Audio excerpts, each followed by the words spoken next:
Bom, eu queria que você abrisse sua Bíblia aí em 1 Coríntios, capítulo 12. Por enquanto nós vamos ler somente o verso 31. 1 Coríntios, capítulo 12. O último versículo desse capítulo. Todos acharam? Amém. Paulo ele vem falando acerca dos dons em todo o capítulo 12, e ele conclui o capítulo 12 com esse verso, onde ele diz assim: entretanto, busquem com dedicação os melhores dons. Passo agora a mostrar-lhes um caminho ainda mais excelente. Eu queria ver só as mulheres lendo esse texto, vamos lá?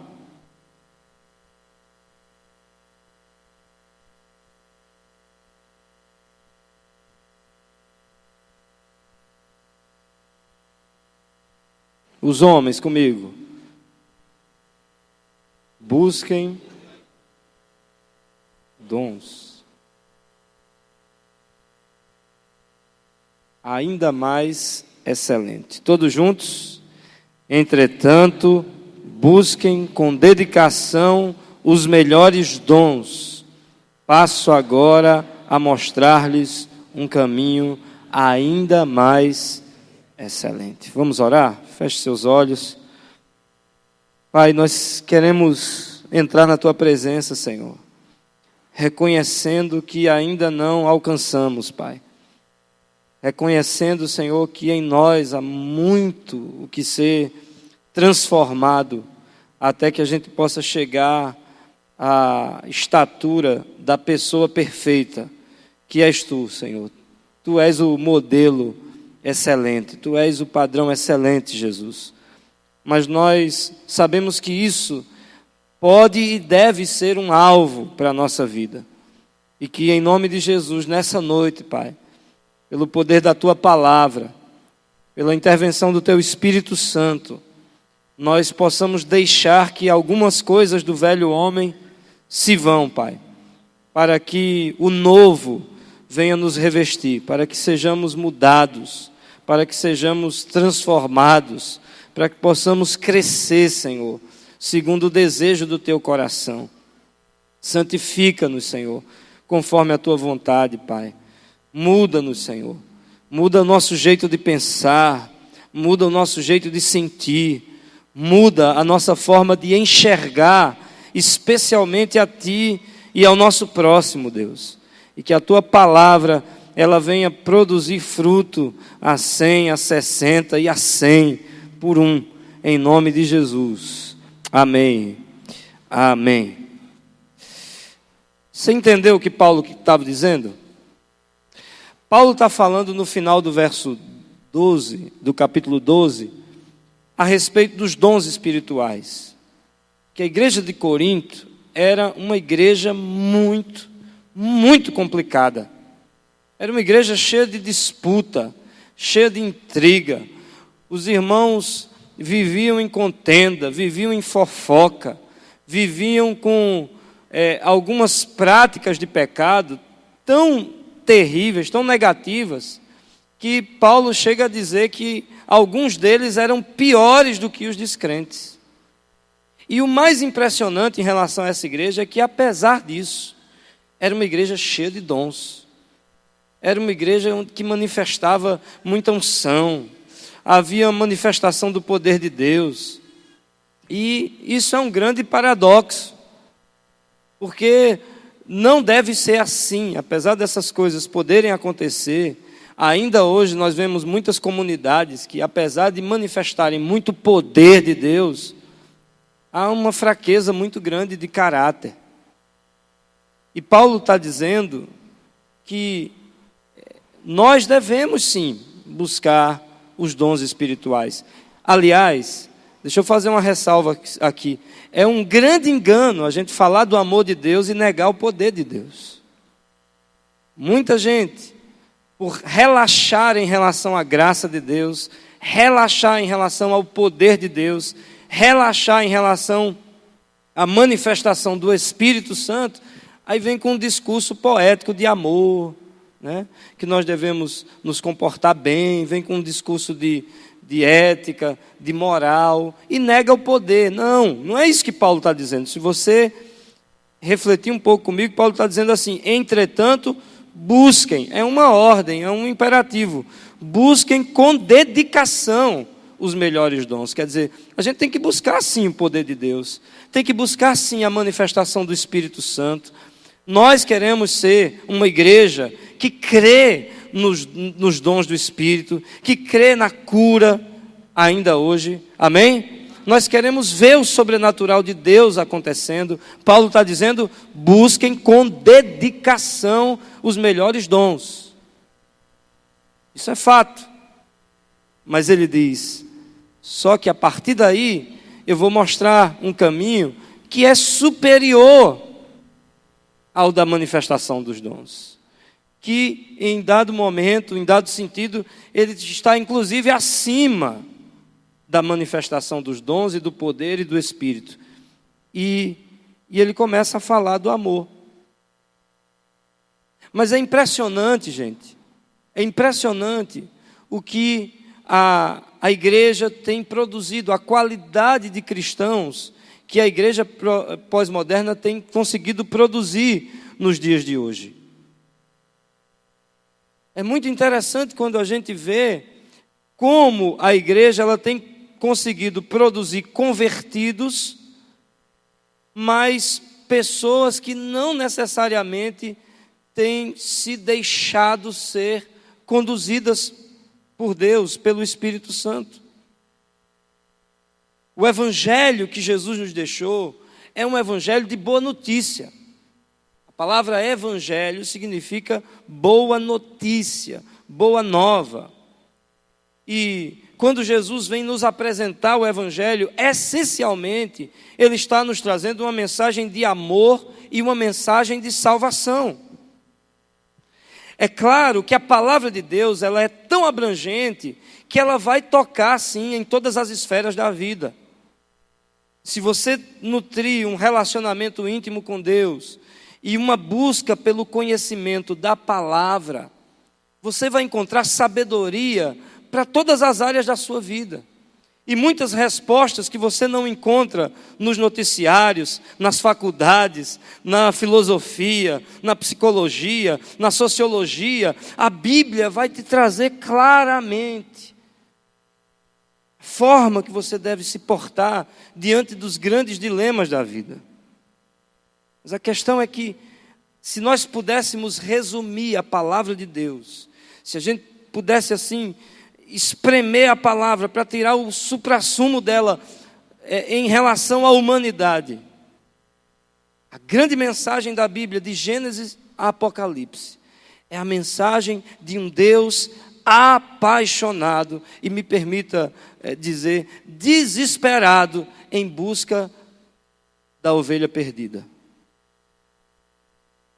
Em busca das pessoas que estão aí perdidas, como quem não tem pastor, como quem não tem direção, como quem não tem rumo.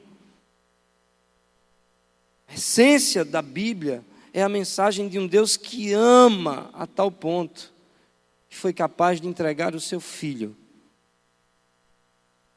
E aliás, se a gente pudesse resumir a Bíblia em um único versículo, seria João 3,16, que diz: porque Deus tanto amou o mundo, que deu o seu Filho unigênito, para que todo aquele que nele crê não morra, mas tenha a vida eterna.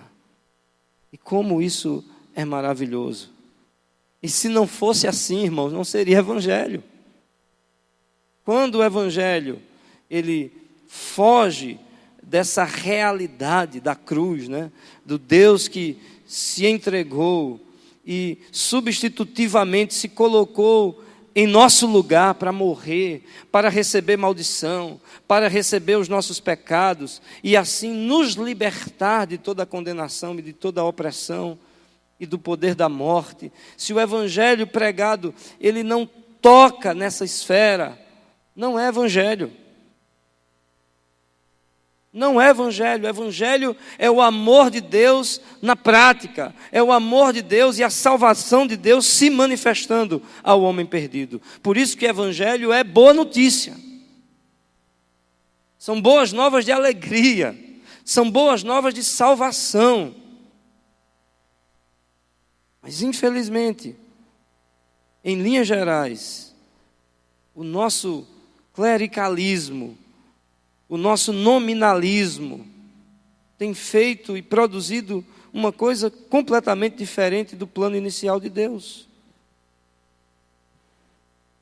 Em resumo, nós temos produzido convertidos desprovidos do amor ágape de Deus. Em linhas gerais, a igreja tem conseguido produzir convertidos, mas gente que não necessariamente tem sido impactada pelo amor perfeito de Deus e por isso mesmo se torna inerte, inoperante em relação a transmitir esse amor para o outro.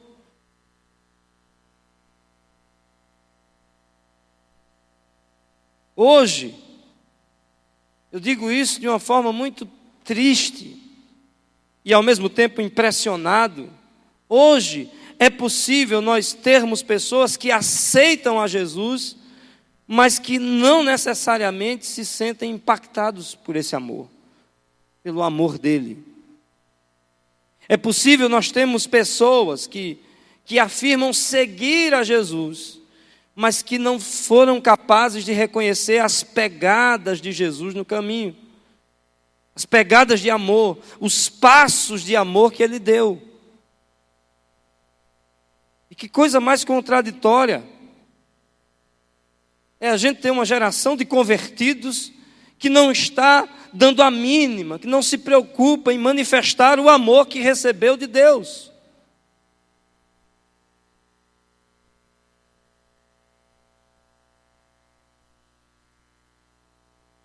São pessoas que naturalmente elas não se sentem compungidas a isso, constrangidas. Quando Paulo diz que o amor de Deus nos constrange, há muitos cristãos que não têm esse sentimento.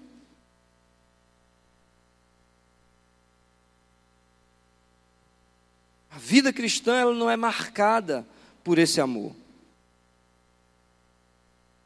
E Hebe, essa semana, reproduziu uma frase do pastor Eibe, que diz o seguinte, que uma pessoa ela pode ter muitos dons e talentos, mas se ela não souber se relacionar bem com o próximo, ela jamais ultrapassará os limites da mediocridade. Ela estará sempre limitada à mediocridade. Então, quando a gente pensa em vida cristã, quando a gente pensa em igreja, por mais bem intencionados que sejam os nossos ideais, nós não podemos nos esquecer que o amor é a essência do que nós estamos tratando. O amor é a essência do próprio reino de Deus.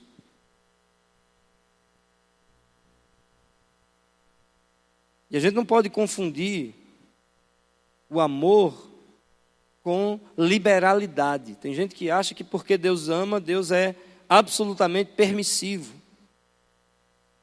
Mas a gente precisa entender que quem não ama as diferenças, de fato não conhece o amor de Deus. Mas quem aprova o que está em discordância com a palavra, também não conhece o caráter de Deus.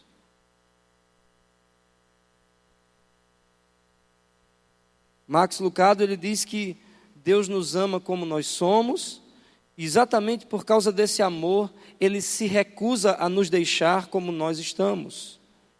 Porque o amor de Deus, ele nos constrange para nos empurrar à presença de Deus, para nos fazer a cada dia mais parecidos, ou pelo menos um pouco mais parecidos com Jesus.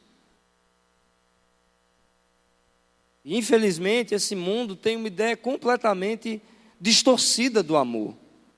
Tem gente que acha porque Jesus é amor, Deus é amor, Ele vai estar dizendo sim para tudo que eu quero. E acha que Deus é aquele pai assim, desculpa a expressão, frouxão, relaxadão. O filho está lá virando a casa, está quebrando tudo, e o pai está, bichinho. Bichinho. Eu amo tanto meu filho que eu não tenho coragem de repreender. Tem gente que acha que Deus é assim. Eu amo tanto meu filho que eu não tenho coragem de confrontar, que eu não tenho coragem de impor limites. Mas o amor de Deus, ele é conduzido pelo seu caráter. Aliás, o amor é a essência do próprio Deus. E Jesus, quando veio, ele veio cheio de graça e de verdade. O amor de Deus não é um sentimento genérico, solto no ar. É um conceito. E tem uma relação direta com a verdade do próprio Deus. Eu, esses dias, tenho sido procurado por um amigo meu de infância. Amigo, eu vivia na casa dele, ele vivia na minha casa. No início da adolescência, a gente aprontou muita coisa junto. E ele me procurou, pedindo ajuda. Ele é alguns anos mais velho que eu. E ele me mandou uma mensagem dizendo: meu caro amigo, rapaz, só me restou você. Você é o único amigo que eu tenho. E eu fiquei surpreso, depois de tantos anos assim, sem ter nenhum contato, da pessoa me procurar e pedir ajuda. E eu perguntei o que estava acontecendo, o que é que eu podia fazer por ele. Ele disse assim: procure meu pai, que ele vai lhe dizer. E os pais dele ainda moram na mesma casa, né? De quando nós éramos vizinhos. E eu fiquei assim, eu disse, acho que a coisa é séria mesmo, porque para me fazer um pedido desse com esse mistério todo. E eu fui lá. Eu fui saber o que é que estava acontecendo. E sabe o que os pais dele me disseram? Rômulo, ele escolheu o mundo do crime. Já passou por tanta coisa, já sofreu tanto, mas parece que ele é incorrigível. Está lá, pegou não sei quantos anos de cadeia, é uma coisa aprontando uma atrás da outra.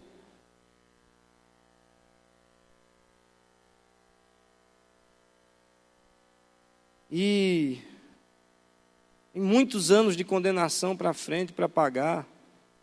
Eu não sabia que ele tinha escolhido esse caminho, que a coisa estava nesse nível.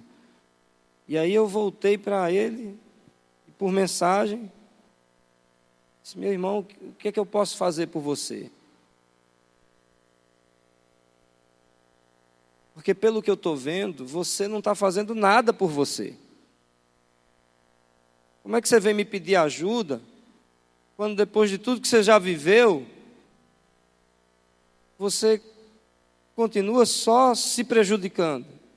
Como é que eu posso lhe ajudar, se até agora você não demonstrou nenhum interesse de que quer ser ajudado? E ali eu falei da mensagem de Deus, mas não foi uma mensagem de passar a mão na cabeça. Mas foi o evangelho como tem que ser pregado. Olha, se você se arrepender do seu caminho, Deus tem poder para restaurar a tua vida, para tirar você daí, para escrever uma nova história. Mas tem que ser do jeito dele.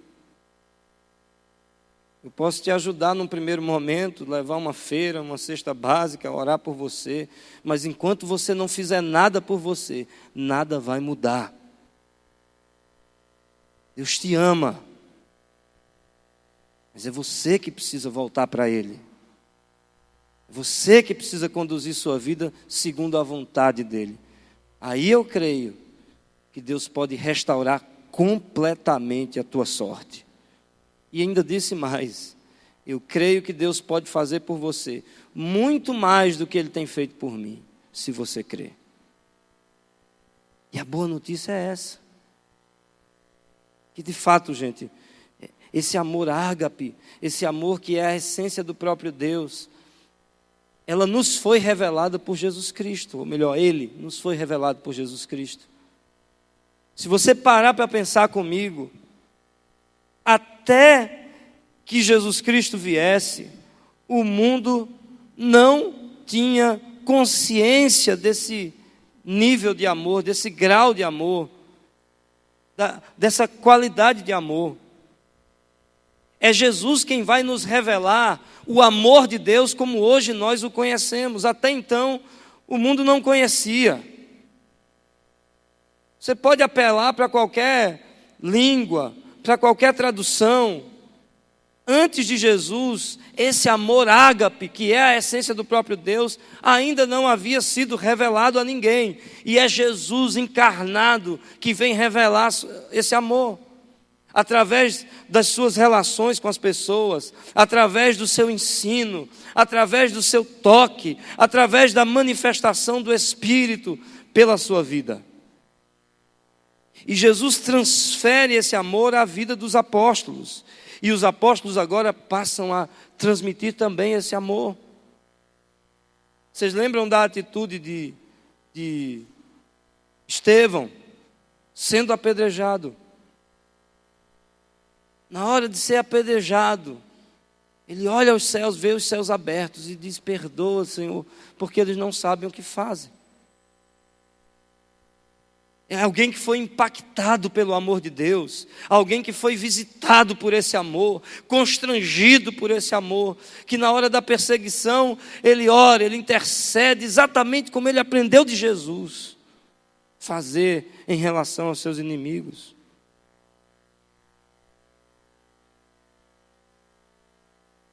Jesus e os apóstolos, por meio das Escrituras, eles nos ensinam o amor, a essência do amor de Deus. Os passos de Jesus, os passos dos apóstolos, nos revelam o grau de amor, o tipo de amor, a natureza desse amor.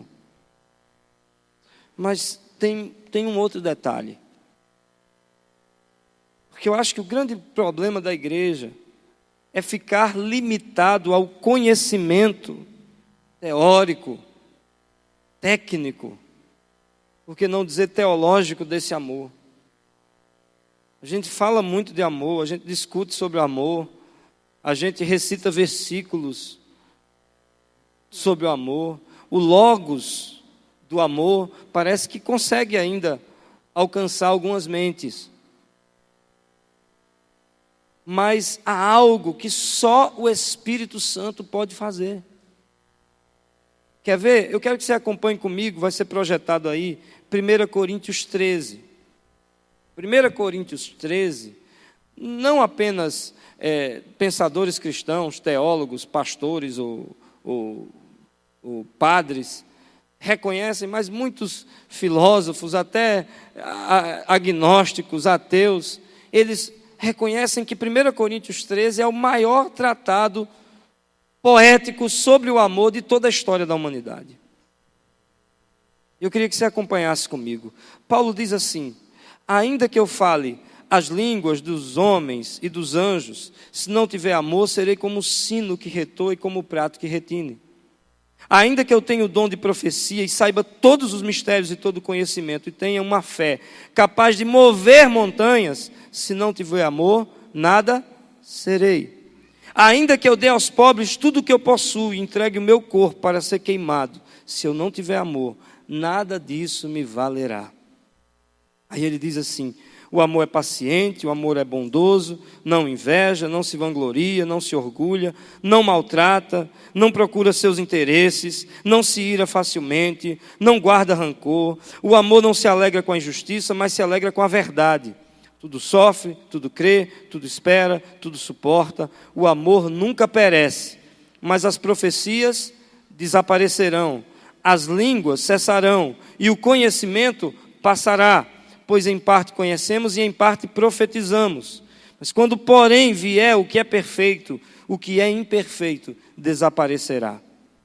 Quando eu era menino, falava como menino, pensava como menino e raciocinava como menino. Quando me tornei homem, deixei para trás as coisas de menino. Agora, pois, vemos em parte como apenas um reflexo, como um espelho, mas então veremos face a face. Agora conheço em parte, então conhecerei plenamente da mesma forma como sou plenamente conhecido. Assim, permanecem agora esses três: a fé, a esperança e o amor. O maior deles, porém, é o amor.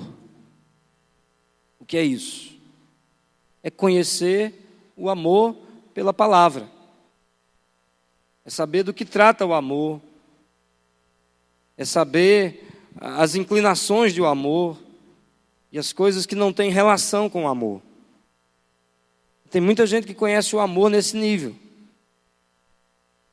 Mas Deus nos chama a conhecer o amor através da sua vida derramada em nós. O amor que tinha Jesus era por causa da presença do Espírito Santo em sua vida. E não pense que eu estou falando de alguma heresia teológica. Porque Jesus, de fato, era 100% homem, 100% Deus.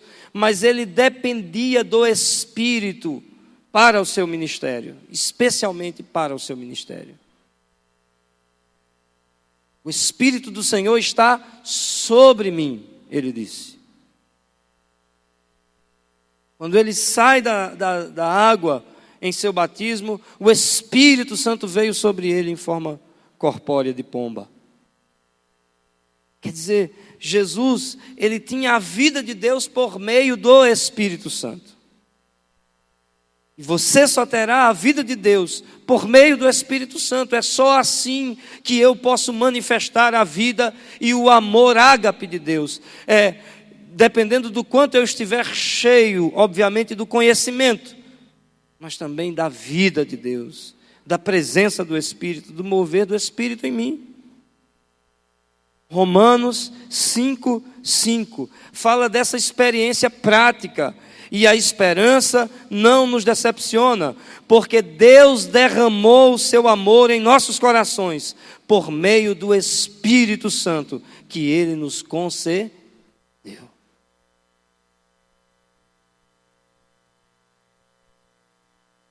E aí, como está você?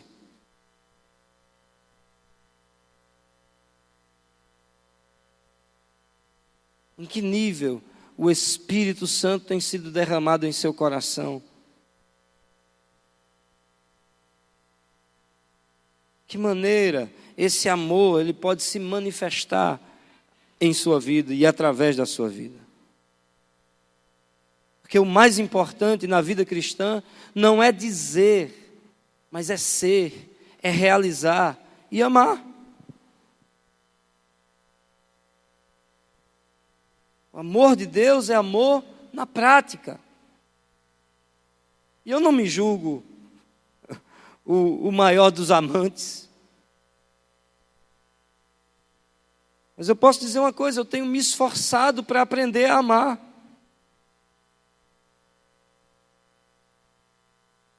Eu tenho me esforçado para tentar enxergar as pessoas como Jesus enxerga.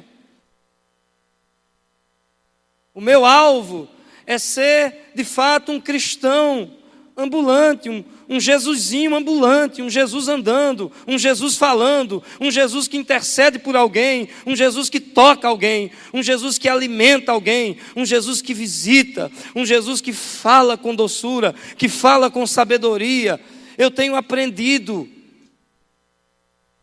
Nem de longe me julgo perfeito. Mas me incomoda essa conversão que depois dela só resta convencimento e nada mais. Não há crescimento, não há desenvolvimento, parece que não há melhora. Os anos passam e é o mesmo cristão, a mesma linguagem, é o mesmo jeito de ser, é a mesma apatia, é a mesma indiferença, e isso não é evangelho.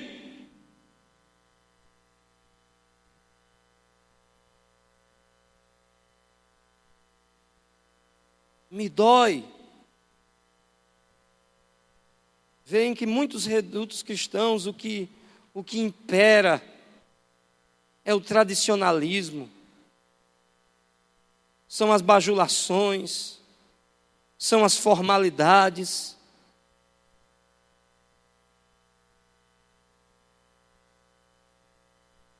É aquela elite espiritual desejando os primeiros lugares.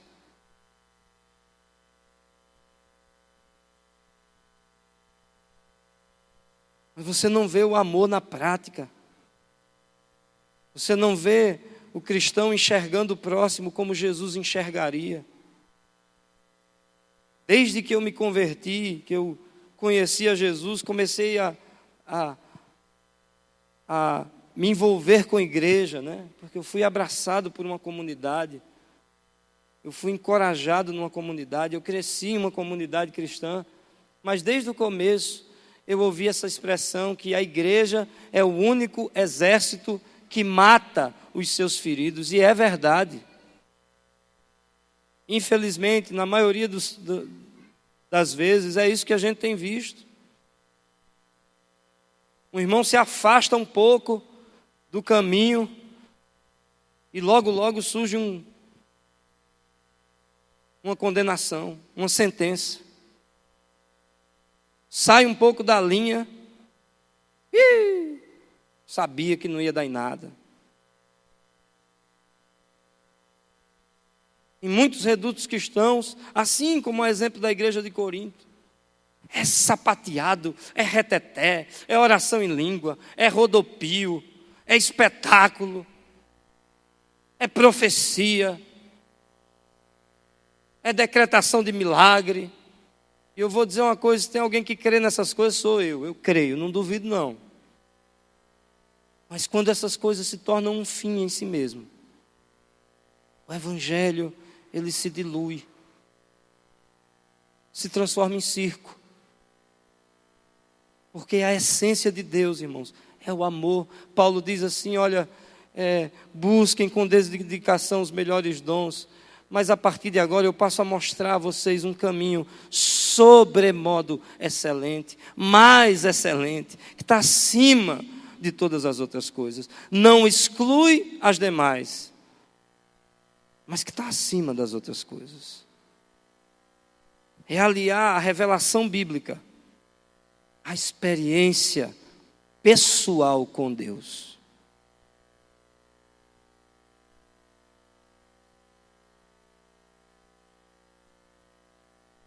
Eu estou dizendo isso, que apesar de não sentir ainda como Deus sente, apesar de reconhecer que a minha compaixão em relação ao próximo ainda é muito mesquinha, muito mesquinha em relação à compaixão que Deus sente, eu não quero correr o risco de estarmos trabalhando em prol de uma denominação, de uma religião. Deus me colocou aqui para que esse ministério seja uma manifestação real, fatual, visível do reino de Deus. No dia em que eu perceber que nós estamos trabalhando, investindo, lutando por uma expressão de religiosidade, pode ter certeza, eu peço licença e vou servir a Deus de outra forma. Mas eu tenho plena convicção de que esse ministério Sal e Luz representa uma expressão do reino de Deus para a nossa geração. E isso é maravilhoso demais para nós, irmãos. Esse evangelho que é boa notícia, ele vai percorrer as avenidas, as ruas, as vielas, as favelas, os lugares mais indesejáveis, os presídios, os hospitais, através da minha vida e por causa da minha vida e da sua vida. É isso que Deus espera de mim e de você.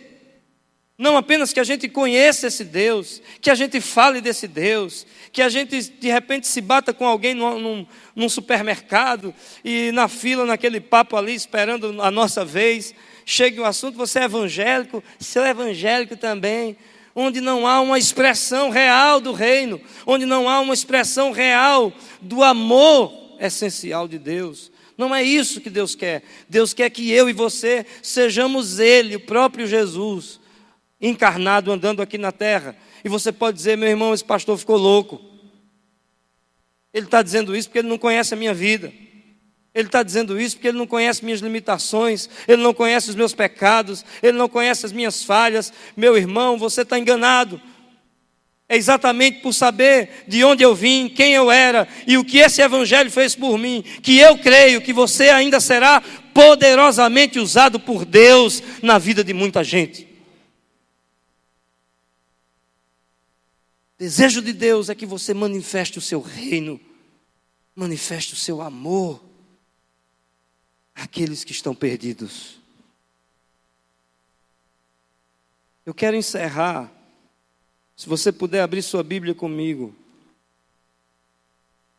no Evangelho de João, capítulo 21, a partir do verso 15. João 21, verso 15. Antes da gente ler, deixa eu explicar um pouco um contexto. Talvez haja alguém que esteja nos visitando e não conhece, não está tão familiarizado com algumas histórias da Bíblia. Pedro foi um dos discípulos mais difíceis de Jesus. O grande apóstolo Pedro, no início da sua caminhada, nós notamos que ele era o mais cabeça dura. Pedro dava umas foras assim que às vezes tirava até a paciência de Jesus. De fato, ele amava a Jesus, mas ele era tão emocional, tão sanguíneo, que o temperamento dele atrapalhava muito o processo de discipulado, né? Porque Jesus o chamou como discípulo. Aliás, o lema da nossa igreja é o compromisso de ser e de fazer discípulos. E Jesus chamou esses homens e Pedro está lá. Ele é um dos 3 mais íntimos de Jesus, mas um caráter extremamente trabalhoso, difícil. E no final das contas, quando Jesus está para ser entregue, traído e entregue, e Jesus está falando a respeito da sua condenação, da sua prisão e da sua morte. E Pedro, ele jura fidelidade a Jesus. Ele diz assim: olha, mestre, eu estou pronto para morrer por você, contigo. Estou pronto a morrer contigo.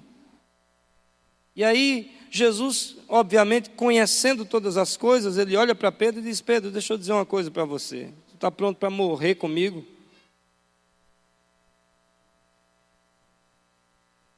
Pois eu te digo que antes que o galo cante, 3 vezes você me negará. Pedro não aceita o que Jesus acabou de dizer. Mas é exatamente isso que acontece. Jesus é preso, os discípulos se dispersam, fogem. Pedro está numa fogueira no pátio do cenáculo. E ali chega uma serva e reconhece Pedro. Rapaz, olha, você não estava com ele, você é um deles, eu sei. Pedro diz: não, conversa é essa? Não sei quem é esse homem. E por 3 vezes Pedro nega Jesus, assim, do mesmo jeito que Jesus tinha falado. Tanto que Pedro, para convencer as pessoas de que ele não era discípulo de Jesus, ele pragueja. Em outras palavras, ele chama palavrão. Eu não sou eu, para ver se dá uma despistada. E acontece o que estava descrito que iria acontecer. Jesus é crucificado, morre, é enterrado, sepultado, né? Enterrado não, sepultado. Mas o fato é que, depois da sua ressurreição, Jesus ele vai demonstrar uma preocupação especial com Pedro. Porque não é pelo fato de Pedro ter negado Jesus, na prática, que no coração ele não amasse ao Senhor. Tanto é que a Bíblia relata que ele ficou profundamente magoado com aquilo, entristecido, ele foge, ele volta para a sua vida, ele vai pescar. E aqui no verso 15 do capítulo 21, nós vamos ler o reencontro de Jesus com Pedro. Jesus está na beira-mar, Jesus manda, os discípulos estão lá pescando, né? Tinham voltado para as suas vidas, e eles não conseguem pegar nada a noite inteira. Jesus se apresenta na beira-mar, e da beira da praia ele grita: jogue a rede do outro lado, jogue a rede do outro lado. E quando eles jogam, aí vem a pesca maravilhosa. E Pedro, reconhecendo que é Jesus, ele pula na água e sai desesperado para se encontrar com Jesus. Eu queria que você acompanhasse comigo a leitura. João 21, verso 15 diz assim, que depois deles comerem, Jesus perguntou a Simão, ele vai tratar Pedro, ele diz: Simão, filho de João, você me ama mais do que estes? Disse ele: sim, Senhor, tu sabes que eu te amo. E o que é que Jesus diz para Pedro?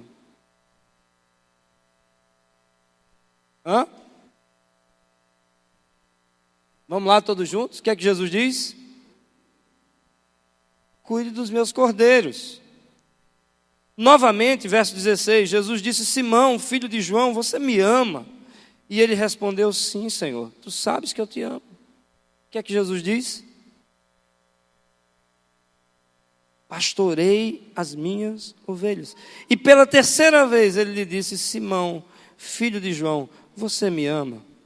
Pedro ficou magoado por Jesus ter lhe perguntado pela terceira vez. Mas sabe o que é isso? É que Jesus é, como diz Augusto Cury, ele é o mestre dos mestres.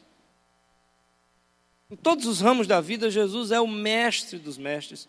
Quantas vezes Pedro negou Jesus? 3.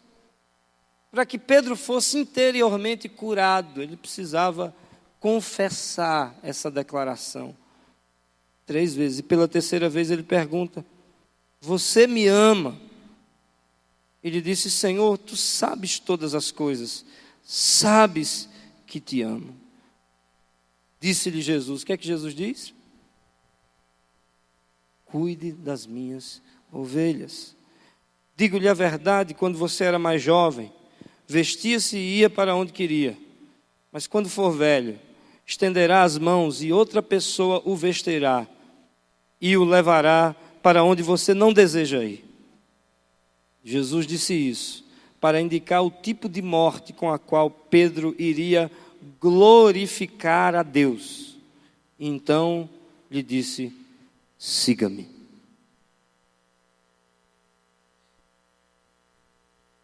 Sabe o que eu vejo nessa história? É que há várias formas, há mais de uma maneira da gente demonstrar o nosso amor por Deus.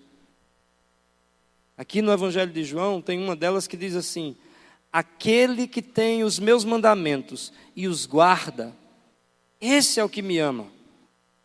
E aquele que me ama será amado do meu Pai, e eu também o amarei e me manifestarei a ele. Eu vou me manifestar àquele que tem os meus mandamentos e os guarda, porque se ele tem os meus mandamentos e guarda, esse aí me ama. Há várias maneiras. Se eu, por exemplo, quando eu amo ao meu próximo, a quem eu vejo, a Bíblia diz que essa é uma forma de demonstrar que eu amo ao Deus que eu não vejo. Na questão aqui, a condição da veracidade do amor de Pedro por Deus vai ser revelada, expressa, através de uma ordem, ou da obediência a uma ordem. Que ordem é essa? Pastorei as minhas ovelhas, ou cuide das minhas ovelhas, cuide dos meus cordeiros. Mas essa é uma palavra que ressoa para o meu coração e para o seu coração também. Você está dizendo, mas eu não sou pastor? Isso é coisa de pastor. E esse é outro engano que a igreja tem repercutido ao longo da história. De que o pastor, o líder, o bispo, seja lá o que for, aquele carinha ali que está na frente, ele é que tem que fazer tudo. Irmão, eu já trabalho de segunda a sábado, dou meu dízimo, e o pastor, eu imagino que ele receba o seu salário, é para isso, é para trabalhar mesmo. E muitos se contentam com isso. E me refiro aos pastores. Muitos dizem assim, irmão, é assim mesmo. Eu prego aqui 2, 3 vezes por semana, vocês vêm aqui, dão o dízimo, e tudo bem, uma hora a gente chega lá no céu. Isso é clericalismo. Mas não é isso que a Bíblia diz. A Bíblia diz que Deus estabeleceu na igreja, primeiramente apóstolos, profetas, evangelistas, pastores e mestres, com o fim de preparar os santos para a obra do ministério. Essa igreja tem pastores. Eu sou o pastor titular dessa igreja, mas minha função, meu dom é apostólico. Se você entende isso ou não, a gente depois pode tomar um café e conversar a respeito disso biblicamente. Mas o meu dom é estabelecer igrejas, é abrir campos onde não há igrejas, é dar condições para que essas igrejas se fortaleçam até o ponto de caminharem com suas próprias pernas. Mas enfim, essa igreja tem pastores, e a grande função dos pastores dessa igreja não é, pasmem, não é pastorear no sentido de cuidar das ovelhas somente, mas preparar os cristãos para cuidarem uns dos outros, com o fim de preparar os santos para a obra do ministério. Vamos pensar aqui, ovelhinha, bicho. Quem é que gera a ovelha? É o pastor que cuida das ovelhas? Ou é a ovelha que gera outras ovelhas? Me responde, vamos lá, gente. Ovelha gera ovelha. Você imagina um pastor indo para a maternidade, parir uma ovelha? Que coisa triste. Mas ovelha gera ovelha. Na visão do MDA, a gente diz que ovelha sadia, ela sempre dá cria. Um cristão saudável, ele vai sempre produzir outros cristãos. Um discípulo saudável, ele vai sempre querer estar fazendo outros discípulos. E é assim. Agora, é claro, eu tenho pastor sobre a minha vida. Além disso, todos nós somos ovelhas do sumo pastor, que é Jesus Cristo. Por isso mesmo, eu também produzo ovelhas. Eu também falo do amor de Deus, eu também oro por pessoas, eu também ensino o beabá do evangelho para alguns. Porque eu também sou ovelha, em algum sentido. Mas a minha principal função é preparar os santos para a obra do ministério. E o que Jesus está dizendo a Pedro é que se Pedro ama, ele vai demonstrar esse amor cuidando do seu irmão, ou dos seus irmãos, cuidando do próximo. Você imagina quando Pedro pregou aquele seu primeiro sermão, 5.000 se converteram, Depois ele prega numa tacada só, 3.000 se convertem. Só aí, no início da igreja, 8.000 cristãos. Você imagina Pedro sozinho pastoreando essa gente? Por isso que a igreja se reunia no pátio do templo e de casa em casa. Eles não paravam de se reunir nas casas, nos pequenos grupos, nas células, como você queira chamar. É a igreja em duas dimensões. E aí o pastoreio acontece. Todo líder de célula, todo líder de grupo, todo auxiliar é um pastor na prática. Aceitou o chamado de Deus, como Pedro fez aqui, em obediência, porque ele amava a Deus. E serviu, foi cuidar do povo, foi cuidar da gente. Como seguidor, Pedro é ele mesmo uma ovelha de Jesus. Mas uma vez provado e amadurecido, ele se sente responsável por nutrir, proteger e cuidar das ovelhas do seu mestre. E é esse nível de amor que a gente precisa ter, irmãos. Talvez eu não tenha condições de sentir falta de todo mundo aqui. A frequência aqui só tem aumentado. 150, 170. Domingo passado nós tínhamos 200 pessoas. Hoje nem sei quantas tem. E vai ficar cada vez mais difícil de eu conhecer cada um pelo nome, de eu sentir falta de cada um. Mas, glória a Deus, porque não precisa. Deus colocou você aqui, principalmente você que tem um pouco mais de maturidade, para dizer sim, Jesus.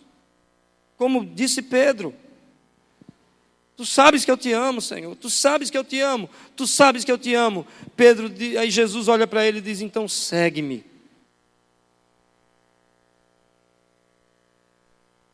E Pedro foi esse que fez grandes coisas na fundação da igreja e para a fundação da igreja. Foi esse grande referencial de apóstolo. Era o líder, era o cabeça da igreja, no sentido funcional.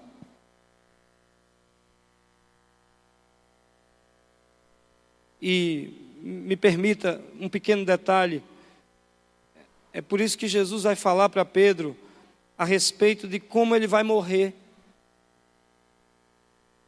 Porque essa vocação, irmãos, de enxergar o próximo como o Espírito Santo enxerga, é para todo cristão e para a vida toda. Diz assim, Pedro, olha, quando você era novo, você ia para onde você queria, você fazia o que queria, mas quando você for velho, você vai estender suas mãos e outra pessoa vai vestir você. Dizendo que Pedro ia morrer velhinho. Você vai para lugares onde você não deseja ir. Quer dizer, um discípulo mais jovem vai chegar um momento de dizer, eita, e Pedro? Quem é que vai ficar com Pedro? Então, quem é que vai levar Pedro nessa viagem missionária? Porque ele está velhinho. Mas é assim mesmo.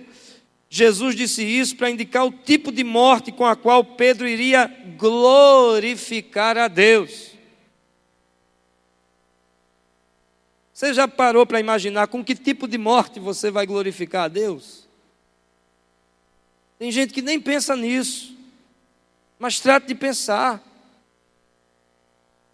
Como é que a minha vida vai servir aos propósitos de Deus? Para quando chegar o momento da minha partida, eu ter a certeza de dizer como Paulo, olha, eu combati o bom combate, eu completei a carreira e guardei a fé. E eu tenho plena certeza de que a coroa da vida que me foi reservada está guardada em Cristo Jesus. É a única coisa que vale quando isso tudo passar, meu irmão. Olha, a casa que a gente ostenta, o carro que a gente ostenta, a conta que a gente ostenta, nada, o conhecimento que a gente acumulou, o status que a gente adquiriu, nada disso vai contar, só vai contar o que a gente fez para a glória de Deus. E voltando, 1 Coríntios 13, versículo 11. Paulo vai dizer aqui que o amor é a única coisa que pode nos transformar de meninos, cristãos mimados, egoístas, selfistas, não é surfistas não, é selfistas, que se preocupa consigo mesmo, em homens e mulheres maduros. Só o amor é capaz de nos fazer amadurecer. Eu conheço tanto profeta, tanta gente ungida, usada por Deus, mas de tão menino envergonha o Evangelho, de tão infantil, fere tanta gente, magoa tanta gente. 1 Coríntios 11, 13, Paulo vai dizer assim: olha, quando eu era menino, eu falava como menino, eu pensava como menino, eu raciocinava como menino, mas quando eu me tornei homem, permitam-me dizer, quando eu me tornei mulher, aí eu deixei para trás as coisas de menino. É no contexto do amor que Paulo está falando a respeito disso. Em outras palavras, Paulo está dizendo assim: quando o amor me amadureceu, ou quando eu fui amadurecido pelo amor, aí eu deixei de falar como criança, eu deixei de pensar como criança, eu deixei de agir como criança. Porque só o verdadeiro amor pode fazer de mim e de você um discípulo maduro de Jesus Cristo. E é disso que trata a igreja. É disso que trata o reino de Deus. Perdoe-me pelo tom pesado, porque o Evangelho, irmãos, continua sendo uma boa notícia. Apesar do tom, aqui dentro tem um homem extremamente feliz com seu Deus, cheio de esperança, cheio de sonho, cheio de visão, dizendo assim: Deus, me dê mais. Ontem eu fui dormir e minha oração foi assim: Deus, queria tanto sonhar contigo hoje à noite, eu não perder tempo assim, porque sonho é um vácuo, né? A gente só se dá conta quando acorda. Eu disse: eu queria tanto, Senhor, orar ou sonhar os teus sonhos nessa noite, queria tanto. Não aconteceu, mas às vezes acontece, é tão maravilhoso, gente. Viver para Deus, sonhar os sonhos de Deus. Às vezes a gente se entristece porque se depara com as próprias limitações, as próprias mazelas, as próprias manias, e aí a gente, sabe, acha que não vai poder, mas aí você olha para a palavra e vê que Ele é fiel, que Ele vai completar, que Ele não desiste da gente, que Ele já está nos aperfeiçoando, que nada é capaz de nos separar do seu amor, e a gente de novo é renovado no sonho, na visão. Entende? Nosso grande propósito aqui na terra é glorificar a Deus através da nossa vida. E isso só será possível, não vai ser através de uma religião, não vai ser através de relação interpessoal em si mesma, não vai ser através de manifestação de poder, embora isso faça parte do reino, mas é o grau de amor que nós vamos ter uns pelos outros. Meu sonho é a gente chegar num ponto, independente de líder de grupo, independente do pastor, você olhar de lado e dizer: rapaz, irmão fulano não veio hoje, eu vou dar uma ligadinha para ele, porque eu posso ouvir a voz do Espírito Santo hoje à noite, ressoando a nós, dizendo assim: Bruno, tu me amas? Cuida dos meus cordeirinhos. Edson, você me ama? Apacenta as minhas ovelhas. Juliana, você me ama? Cuida das minhas ovelhas. Pode ser que para alguns aqui que estão chegando agora isso seja muito distante. Mas saiba de uma coisa: assim como Deus está provendo pastoreio sobre a sua vida, cuidado sobre a sua vida, que de graça você tem recebido, de graça você precisa também dar. você precisa também transmitir. O amor de Deus, ele é conhecido pela palavra, mas ele é conhecido de uma forma muito especial e singular, pelo derramar do Espírito em nossos corações. Vamos ficar de pé e que Deus aplique essa palavra no nosso viver.